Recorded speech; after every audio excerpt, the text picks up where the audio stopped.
We'll guide you through how to use Claude Code Switch. If you find this helpful, consider subscribing and liking the video. First, open your web browser and navigate to the Claude Code Switch website.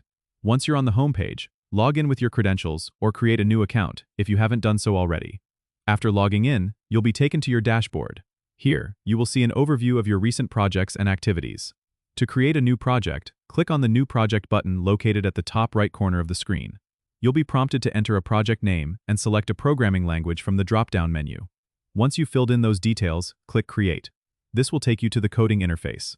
On the left side of the screen, you'll find the File Explorer where you can add new files or folders to your project.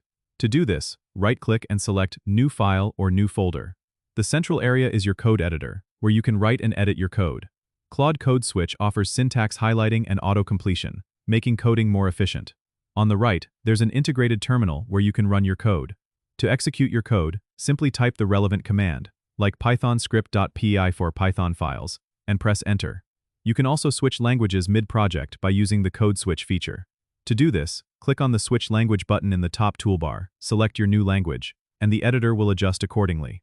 This feature is especially useful if you're working on a multi-language project. Remember to save your progress by clicking the Save icon or using the keyboard shortcut Ctrl+S. Claude Code Switch also supports version control, allowing you to commit changes and push to a repository.